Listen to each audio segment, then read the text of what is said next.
আসসালামু আলাইকুম, সবার কি অবস্থা? আজকে তোমাদের অনুরোধের ক্লাস, তোমাদের পছন্দের ক্লাস হবে। যে যা বলেছো সেই অনুযায়ী ক্লাস হবে। দেখি ক্লাসের রিকোয়েস্টটা।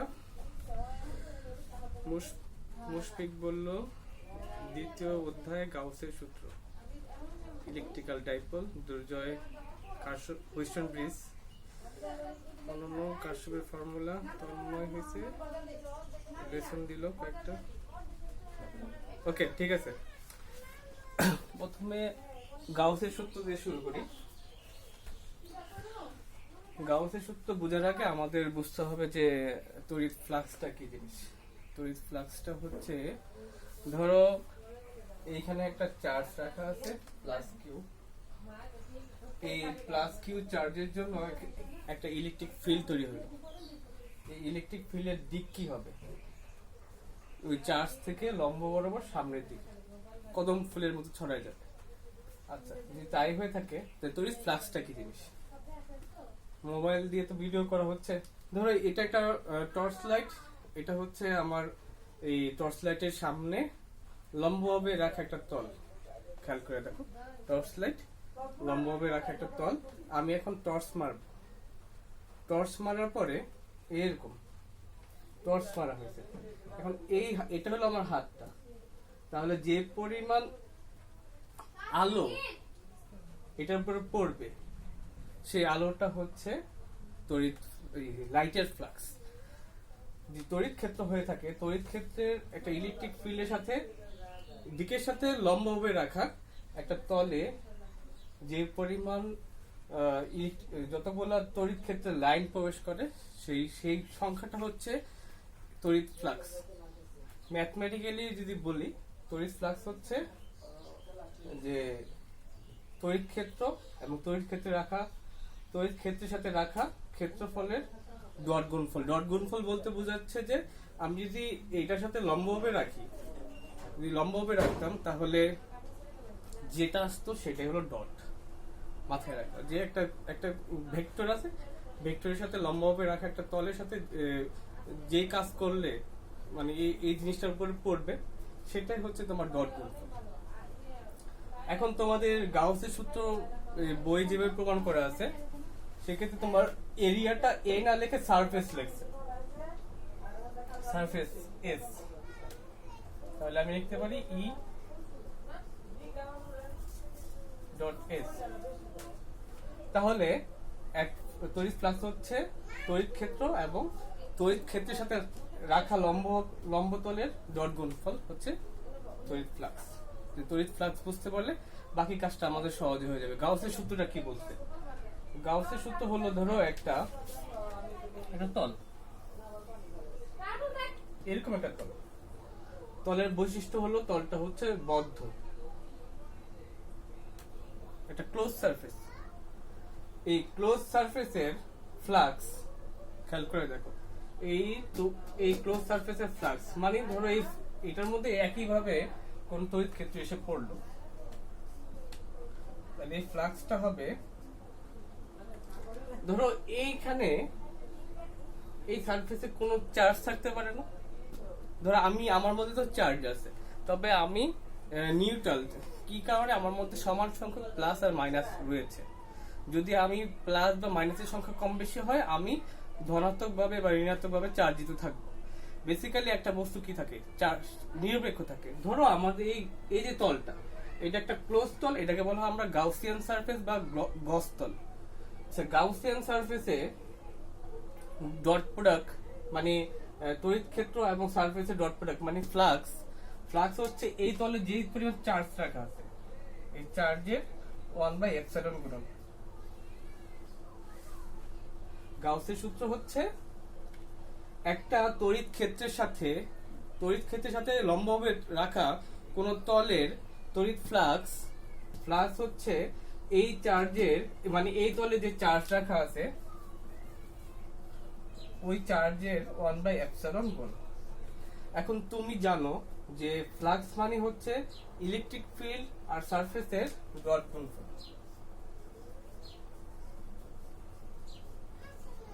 ওকে,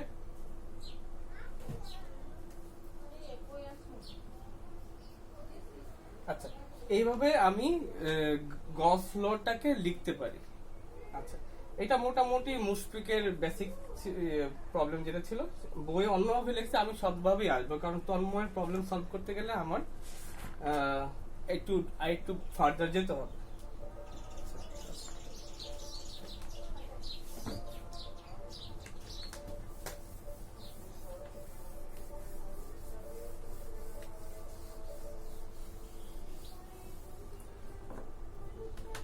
আচ্ছা, তাহলে আমি কি পেলাম? আমি পেলাম হচ্ছে ইলেকট্রিক ফিল্ড আর সারফেসের ডট গুণফল হচ্ছে ওই সারফেসের গাউসিয়ান তলে যে চার্জ রাখা আছে এই চার্জের 1/ε। আচ্ছা, এখন যেহেতু তোমাদের ফার্দার যে আমরা যে পড়াশোনাগুলো করছি সবগুলোকে আমরা একসময় ক্যালকুলাসে ট্রান্সফার করব, ছোট খুব বড়। এখন আমাদের কাজ হচ্ছে যে একটা হোল সারফেস থেকে ছোট্ট একটা সারফেস নেব। হোল সারফেসে যদি এস এ থাকে, ছোট সারফেসটা কত? ডিএস। আচ্ছা, এখন ইলেকট্রিক ফিল্ডের মান তো চেঞ্জ হয় না, ইলেকট্রিক ফিল্ড তো ইলেকট্রিক ফিল্ডই আছে। ধরো ফর এক্সাম্পল তুমি একটা প্যারাশুটে করে ঘুরতেছো, প্যারাশুটের কাপড়টা যত বড় হবে তুমি বায়ু বাধা তত বেশি পাইবা, কিন্তু তার মানে উইন্ডটা চেঞ্জ হয় না, তো বাতাস কি চেঞ্জ হয়ে গেছে? কিংবা ধরো তুমি জাহাজে করে যাচ্ছ, এক দেশ থেকে আরেক দেশে যাবো, আবার নৌকা করে যেতে পারো। যেটা আমি বলতে যাচ্ছি সেটা হচ্ছে ইলেকট্রিক ফিল্ড আগের মতোই আছে, কিন্তু তার সারফেসটা হলো ছোট্ট সারফেস। এখন আমার ছোট সারফেসের জন্য আমি ছোট্ট ফ্লাক্স পাবো d5, এটার জন্য আমি লিখবো E/ds। ছোট্ট ফ্লাক্সটা হচ্ছে ইলেকট্রিক ফিল্ড আগেরটাই থাকবে, শুধুমাত্র ছোট্ট ডিএস। তুমি যদি বায়ু বাধা বেশি পাও, বেশি বড় কাপড় ইউজ করো, বেশি বাধা পাবে, ছোট কাপড় ইউজ করলে ছোট বাধা পাবে।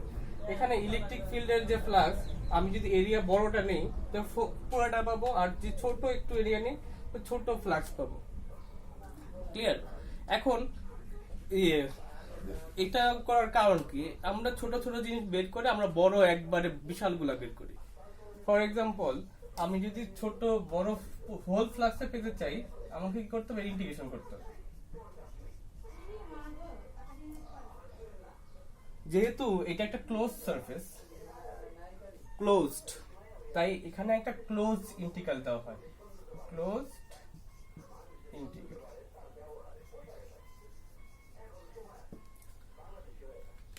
ক্লিয়ার?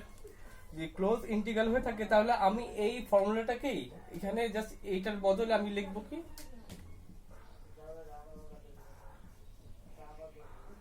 এটা না লিখে লিখবো এটা, যে E/ds ক্লোজ ইন্টিগ্রাল চার্জের 1/ε। বই এভাবে লেখা আছে যে এপসাইলনটা এইভাবে থাকবে।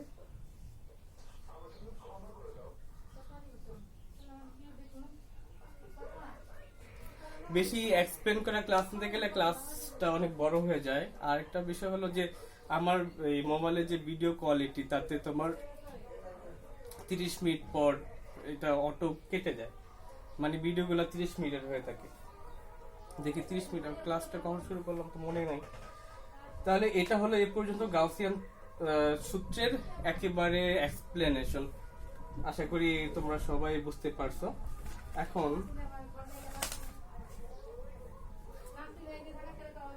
এই তন্ময়ের সমস্যা যেটা ছিল, কুলম্বের সূত্র থেকে গাউসের সূত্র প্রতিপাদন, তাহলে আমরা এই পর্যন্ত সবাই বুঝতে পারছি। যদি এই পর্যন্ত বুঝতে পারি তাহলে আমাদের কাজটা অর্ধেক শেষ হয়ে গেল।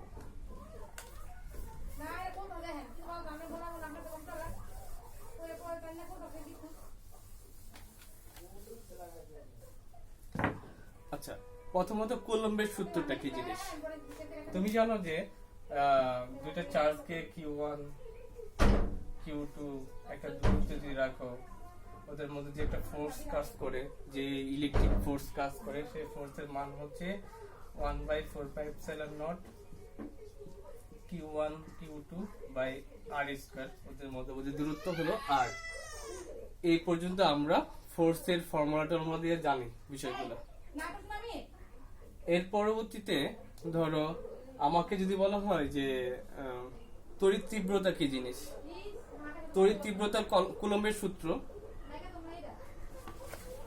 এক মিনিট।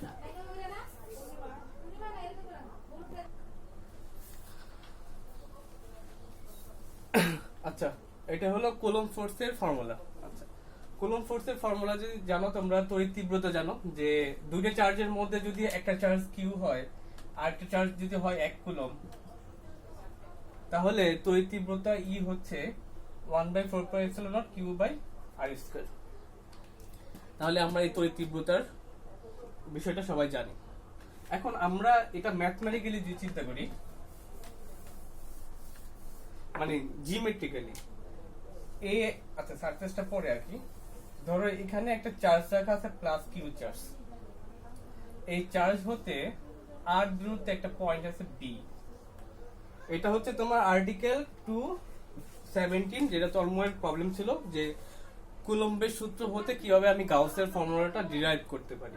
আচ্ছা, এখন কিউ কুলম্ব চার্জ হতে আর দূরত্বে বি বিন্দুতে যদি তড়িৎ তীব্রতা ই হয়, E = 1/4πε0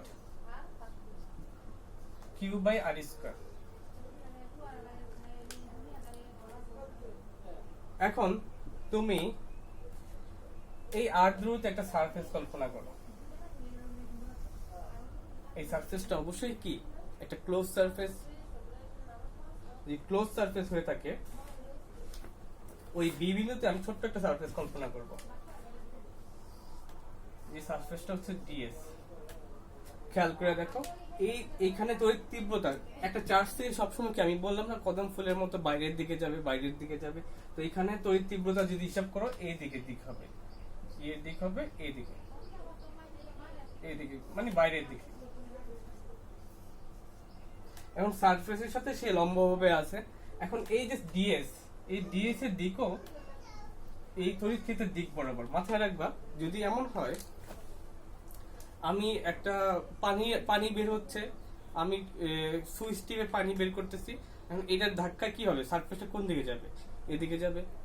এখন এই সারফেসের দিকটাও সামনের দিকে, এইটার দিকও সামনের দিকে। আচ্ছা, তাহলে আমি কি করব, ছোট্ট ফ্লাক্স যদি চিন্তা করি, d∅ E × ds।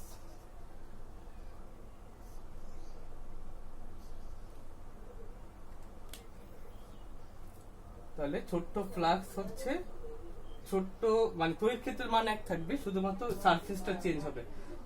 চেঞ্জিং সারফেসের জন্য চেঞ্জিং ছোট্ট একটা আমি এই পাইলাম, যে ফ্লাক্স পেলাম।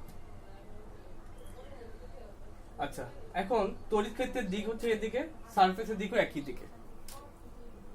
A ডট B এর সূত্র কি? A dot B AB cos theta.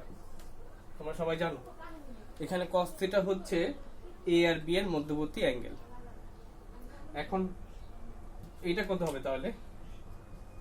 E ds cos theta. Theta মানে এখানে ইলেকট্রিক ফিল্ড আর সারফেস একই দিকে, ওদের মধ্যবর্তী অ্যাঙ্গেল হচ্ছে 0 ডিগ্রি।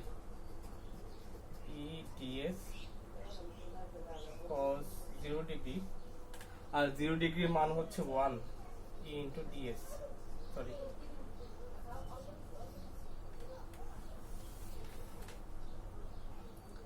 এখন তাহলে আমরা কি করব, পুরো ফ্লাক্সটা বের করতে চাই। পুরো ফ্লাক্সটা যদি বের করতে চাই তাহলে ইন্টিগ্রেশন করতে হবে, ক্লোজ ইন্টিগ্রাল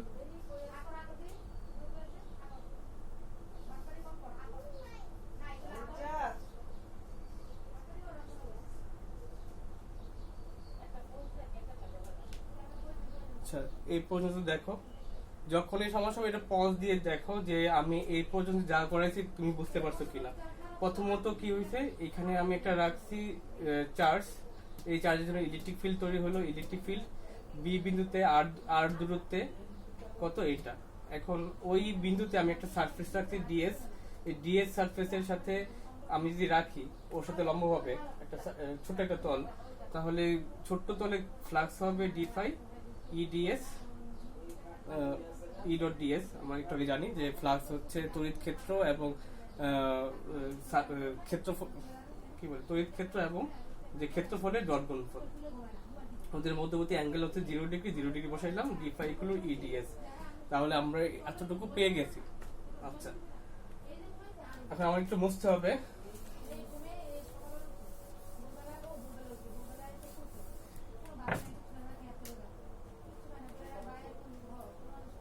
আমরা এটা বদলে লিখবো ফাই, ডি ফাই বদলে লিখবো ফাই, আর এটা ই এর বদলে লিখবো হচ্ছে 1/4 pi epsilon nought Q by R square, আর আমি ডিএস কে ইন্টিগ্রেট করব। আচ্ছা, যদি তোমার একটা বিন্দু চারদিকে সারফেস থাকে, চিন্তা করো একটা ফুটবল, একটা বিন্দুকে চারপাশে ঘিরে রাখছো, কি হয়? একটা ফুটবলের মতো হয় না? মানে একটা গোলক, গোলকের ক্ষেত্রফলের সূত্র কি? গোলকের সারফেসের ক্ষেত্রফলের সূত্র কি? তোমরা জানো যে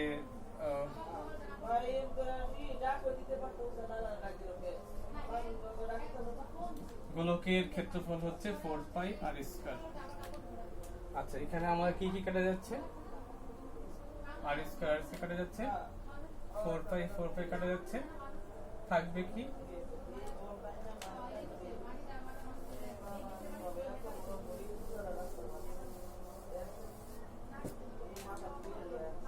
one by Q multiply epsilon multiply Q. দেখো ওই ফ্লাক্স পেয়ে গেলাম। ফ্লাক্স হচ্ছে কি বলে তলের চার্জের 1/এপসাইলন গুণন, যেটা আমরা কি পেলাম যে কুলম্বের সূত্র হতে গাউসের সূত্র প্রমাণিত হলো। এখন তুমি জানো যে ফাই মানে হচ্ছে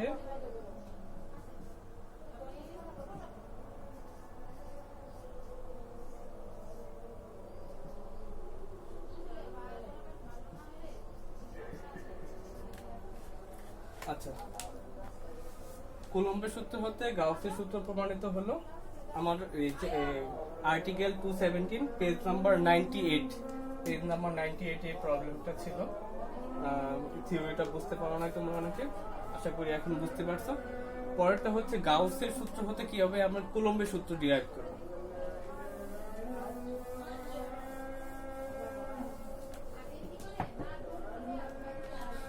গাউসের সূত্র হতে কুলম্বের সূত্র। গাউসের সূত্র তো একটু আগে আমি লিখলাম যে ই ডট ডিএস, যেটা বলি আমরা পাই, এটা ক্লোজ ইন্টিগ্রাল হচ্ছে চার্জের এপসাইলন গুণন। এটা হচ্ছে আমার এই গাউসের সূত্র। এটা আর্টিকেল 218 পেজ 99।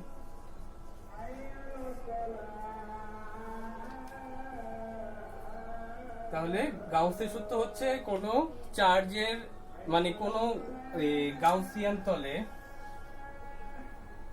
তড়িৎ ফ্লাক্স হচ্ছে তড়িৎ ফ্লাক্স মানে ই মাল্টিপ্লাই ডিএস, মানে এটা হলো সারফেস এস। কোন গাউসিয়ান তলে, গাউসিয়ান তল মানে কোন বদ্ধ তল, বদ্ধ তলের ফ্লাক্স হচ্ছে এই তলে যে চার্জ রাখা আছে এই চার্জের 1/এপসাইলন এর গুণিতক।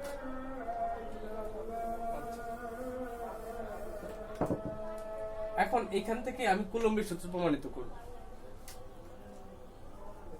একটু আগে আমরা দেখছি যে সারফেস আর ও হচ্ছে একই দিকে গতিশীল। তাহলে আমি লিখতে পারি E DS cos 0 degree equal to 1/এপসাইলন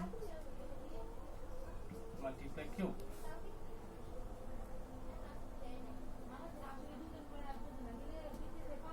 আচ্ছা, আমার এখানে ইন্টিগ্রেশনটা যায়নি এখনো, শুধুমাত্র ডট প্রোডাক্টের কাজটা করছি, শুধুমাত্র ডট প্রোডাক্টের কাজ করছি। আর তোমরা এখন অবশ্যই ডট প্রোডাক্ট ক্রস প্রোডাক্ট বুঝো।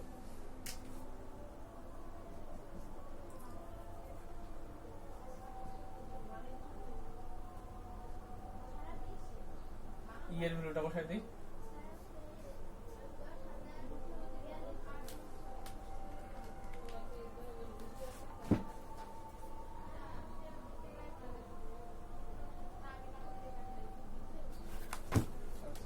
এর ভ্যালু প্রমাণিত করবো। ই রাখি, ডিএস ইন্টিগ্রেশন।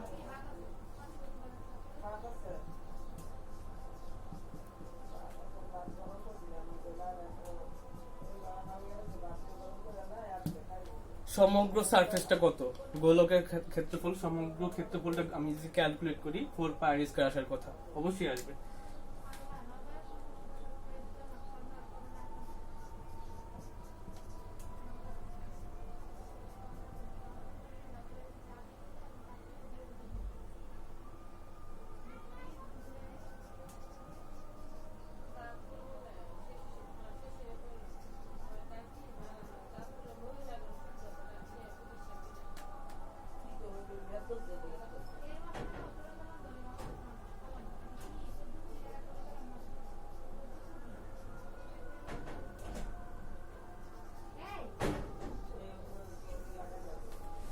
আচ্ছা, এটা কুলম্বের সূত্র অবশ্যই, তড়িৎ তীব্রতা। তাহলে আমরা এই এখানে গাউসের সূত্র হতে কুলম্বের সূত্র প্রমাণ করা হলো। এটা প্রবলেম 218 আমরা প্রমাণিত করছি। আশা করি তোমাদের আর প্রবলেম নাই। আচ্ছা, এরপরে মুশফিকের আরেকটা প্রবলেম আছে, সেটা হচ্ছে যে ইলেকট্রিক ডাইপোল কি জিনিস। ইলেকট্রিক ডাইপোল আমি ক্লাসে খুব ভালো করে পড়াইছিলাম, তোমরা আসলে ওই ক্লাস না কইরা এই প্রজেক্ট সেই প্রজেক্ট করো, আর এখন কষ্ট আমার। ইলেকট্রিক ডাইপোল কি জিনিস? সমপরিমাণ আধান, ধরো একটা যদি হয় +5 কুলম্ব, আরেকটা হবে ধরো -5 কুলম্ব। সমপরিমাণ আধান অল্প দূরত্বে রাখলে, সমপরিমাণ বিপরীতধর্মী আধান, একটা 5 কুলম্ব, একটা হলো -5 কুলম্ব, অল্প পরিমাণ দূরত্বে রাখলে তাহলে যা তৈরি হয় এটাকে বলা হয় ইলেকট্রিক ডাইপোল বা তড়িৎ দ্বিপল। এখানে টোটাল ডিসটেন্স যদি ডি হয়, এখানে তোমাদের বইয়ে আছে এভাবে যে ডাইপোলের মধ্যবিন্দু হচ্ছে ও থেকে এই পয়েন্টের ধরো এবি হয়, যদি এই পয়েন্টের দূরত্ব হচ্ছে এল, আর এই পয়েন্টের বি পয়েন্টের দূরত্ব হচ্ছে এল। তো মধ্যবর্তী দূরত্ব কত? ডি মানে হচ্ছে 2l। আর এটা ধরো 5 কুলম্ব না লিখে লিখলাম +q, এটা লিখলাম -q। তাহলে চার্জের মান তোমার একই, কিন্তু ওদের প্রপার্টিসটা ভিন্ন, একটা প্লাস একটা মাইনাস। এইটাকে, এই কম্বিনেশনকে বলা হয় ইলেকট্রিক ডাইপোল। এখন ইলেকট্রিক ডাইপোলের বিভিন্ন ইগুলা যে আছে, বিভিন্ন তড়িৎ তীব্রতা, তড়িৎ বিভব, এসবের রাশিমালা, এগুলো আমি ক্লাসে করে দিয়েছিলাম। এগুলো ডিটেলস লাগবে অনেক, বই থেকে বোঝার চেষ্টা করো, আশা করি বুঝবা। এখন আরেকটা রাশিমালা এখানে আছে, সেটা হচ্ছে দ্বিমেরু ভ্রামক কি জিনিস। দ্বিমেরু ভ্রামক পি দিয়ে লেখা হয়। ইলেকট্রিক ডাইপোল মোমেন্ট মানে ভ্রামক। এই দ্বিমেরুর যে কোনো একটি আধানের মান এবং মধ্যবর্তী দূরত্বের গুণফলকে বলা হয় তড়িৎ দ্বিমেরু ভ্রামক। এই পর্যন্তই শেষ, যে ইলেকট্রিক ডাইপোল মোমেন্ট এই জিনিস। আচ্ছা, এটা গেল তোমাদের দুইজনের প্রবলেম। আর কার কার প্রবলেম আছে চ্যাপ্টার 2 থেকে?